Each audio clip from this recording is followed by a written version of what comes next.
Oi, pessoal. Estou aqui para a gente continuar, então, falando de JavaScript. E na nossa última aula eu havia comentado que pretendia já dar uma noção para vocês da parte de eventos, entre algumas outras coisinhas que eu comentei lá no vídeo. Mas antes, eu estava dando uma analisada aqui no material, eu dei uma puladinha aqui na parte que vai falar de objetos, né? A gente fala um pouquinho depois.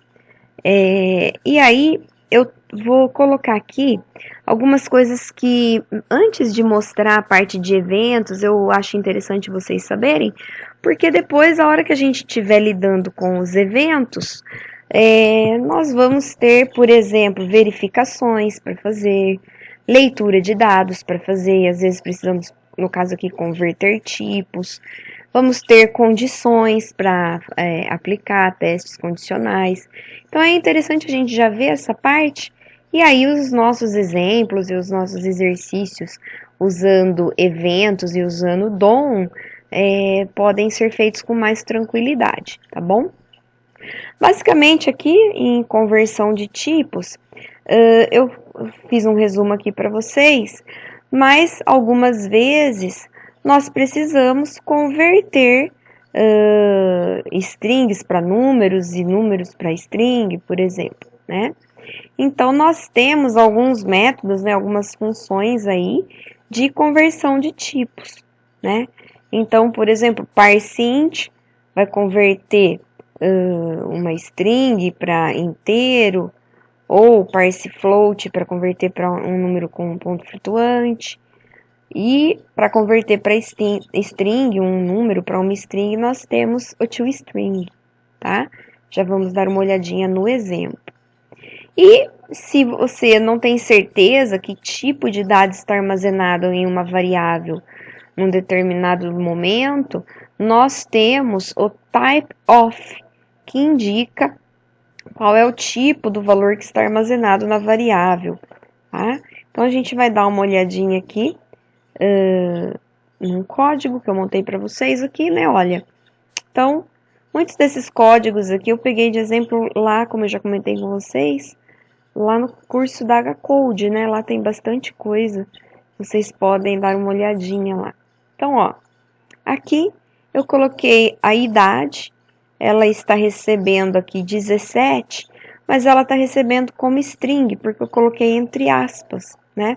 Se a gente executar esse código aqui, olha, já vou explicando e mostrando para vocês, pedir para exibir isso no console, então a gente precisa entrar aqui, ferramentas do desenvolvedor aqui no console, olha, a primeira exibição foi essa daqui, ó, typeOf idade.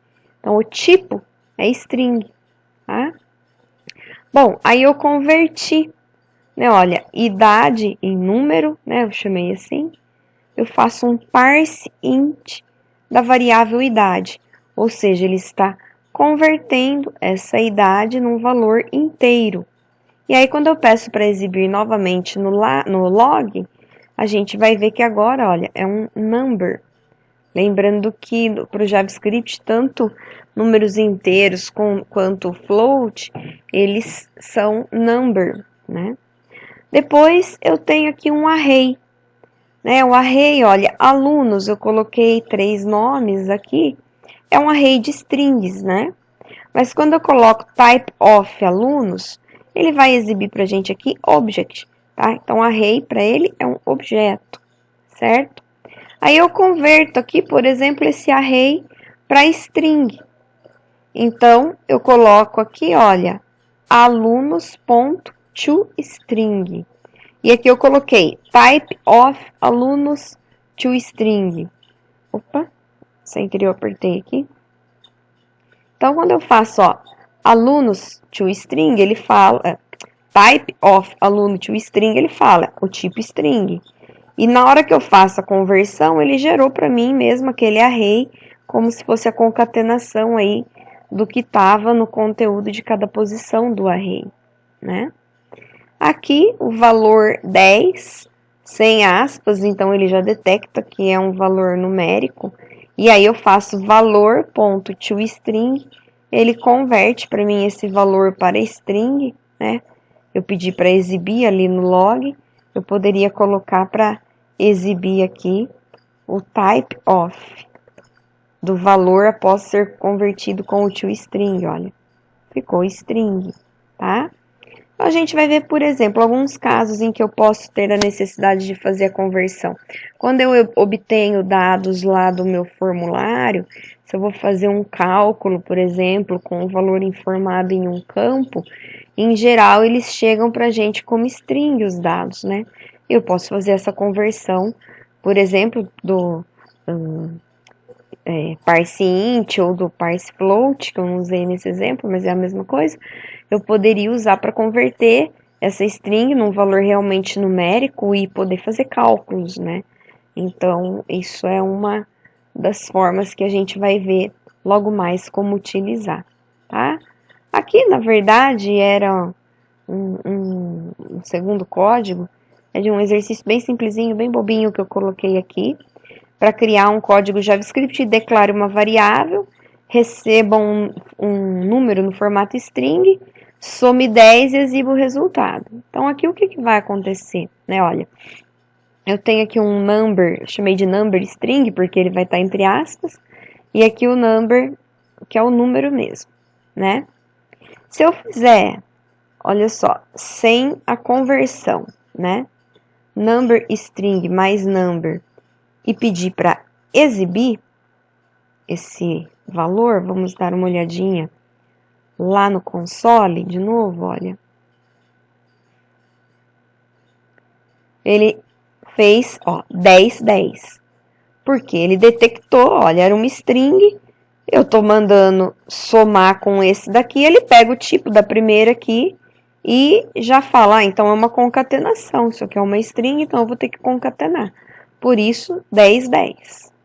Agora, voltando para o jeito que estava, olha, aí eu falo, não, é uma soma mesmo, então eu tenho que converter esse número para inteiro, e aí sim eu consigo somar, né?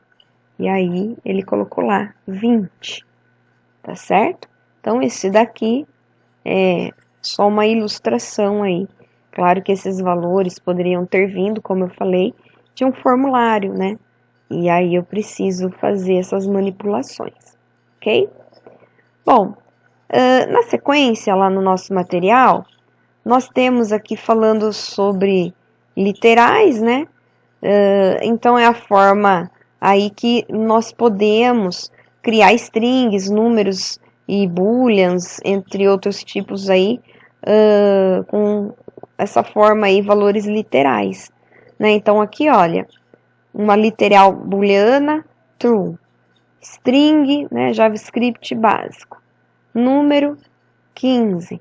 Então, isso aqui é quando a gente fala que estamos trabalhando da forma literal, né? É diferente de quando eu vou trabalhar com a referência por objetos, na verdade, né?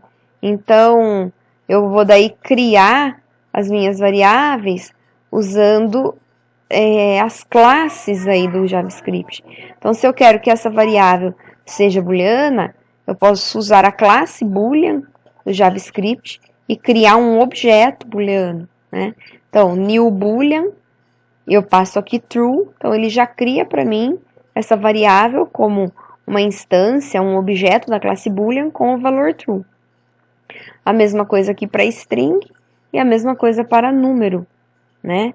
Então, a diferença é que aqui, se eu quiser ler ou exibir, usar esses valores, é só fazer a referência variável, né?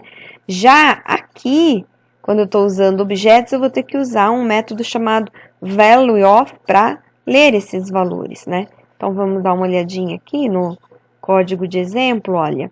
Então, aqui eu trabalhei com as literais, né? Ó, direto o valor atribuído. Quando eu peço para exibir lá no console, a gente vai ver esses valores exibidos lá normalmente, né? Ó, vamos executar aqui. Então, quando eu abro aqui no console, tá lá. Né? Então, ó, literais, né? Ó, que eu pedi para exibir aqui. Vai ter o true, o JavaScript básico, o número 10. Estão listados aqui, né? Já aqui, olha, eu fiz a declaração usando as classes, né, trabalhando com objetos. Então, aqui um new boolean, new string, new number. Se eu pedir para exibir direto essas variáveis aqui, olha, nós vamos ter a referência a objetos, tá vendo? Boolean, string, number. Eu preciso clicar aqui, aí eu vou ver a classe que foi utilizada, foi a classe boolean, o valor que foi colocado.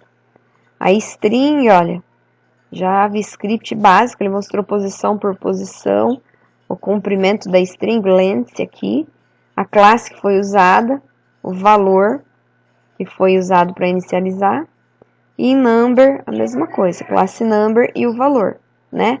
Agora, se eu quero retirar o valor mesmo desse objeto, eu vou ter que fazer aqui, né? Objeto booleano aqui, que nós declaramos aqui em cima, ponto value of, mesma coisa com a string, objeto string, ponto value of, objeto número, ponto value of. E aí sim, opa, sem querer aqui, apertei também. Aí sim ele vai nos mostrar aqui o valor que eu tinha armazenado, que foi com o qual eu passei lá, o valor que eu passei no construtor, né? Quando eu fiz o new aqui, passei como parâmetro aqui dentro os valores. E aí sim ele exibe, né? Então, essa é a diferença básica aí, ok? Temos um exercício aqui que está lá no slide, mas eu vou voltar nesse exercício depois, porque aqui já está usando a parte de orientação a objetos. Embora seja bem simples explicar isso aqui para vocês, olha só. Aqui eu criei uma variável curso, que na verdade, olha só, se a gente der uma olhadinha aqui, ó, eu pedi para criar um objeto literal com valores literais. Né? Ou seja, cria um objeto e atribua uma variável. Todos os valores contidos dentro desse objeto também devem ser do tipo literal. Então, aqui, olha, eu estou criando o curso, né? Eu não fiz um new object ou qualquer coisa do tipo para criar ele. Quando a gente cria um objeto em JavaScript, a gente abre chave, fecha chave, e aqui dentro nós vamos criar os atributos desse objeto, né? Então, depois eu vou falar mais sobre isso para vocês. Mas aqui nos atributos eu coloquei o atributo nome, 2 pontos, o valor desse atributo. O atributo alunos, 2 pontos, e eu coloquei um array aqui. O atributo ativo, que indica se esse curso está ativo ou não, true, né? Fecho aqui o meu objeto. E aí, se eu colocar lá, olha, eu vou executar aqui. Vamos dar uma olhadinha lá no nosso log.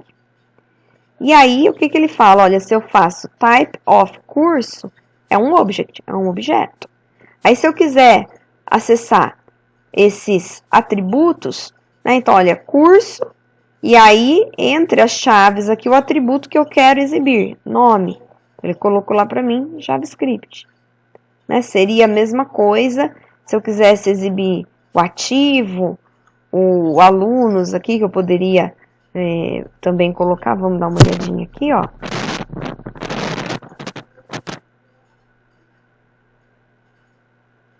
Alunos e o ativo. E aqui, console.log curso, ele exibiu aqui, olha, dessa forma, né, olha. Ele exibe que é um object, alunos, aí ele coloca que tem 3 alunos e é um array, o ativo que é true, o nome que é JavaScript. Aí eu atualizei só aqui para fazer a referência aos 3, né? Olha, então tá lá. Type of course, object. Pedi para exibir curso, o atributo alunos está aqui. Curso está ativo, true, né? Então, nós temos aqui essa forma de manipular objetos, mas eu vou dar mais detalhes para vocês também de como trabalhar com objetos daqui a pouco, né? Basicamente, ao invés de criar as variáveis individualmente, eu posso criar um objeto com os atributos para armazenar os dados, né? Os dados, por exemplo, também vindos de um formulário, um cadastro, vindos de uma tabela do banco de dados, que eu faço com uma linguagem back-end lá, uma consulta ao banco de dados e posso retornar isso dentro de um objeto, né? Então, tem várias formas de utilizar, ok? Bom, pessoal, aqui, essa parte de conversão de tipos e literais, nós finalizamos aqui. E na próxima videoaula eu vou falar para vocês um pouquinho sobre os operadores, tá bom? Que a gente pode usar na linguagem JavaScript. Até mais!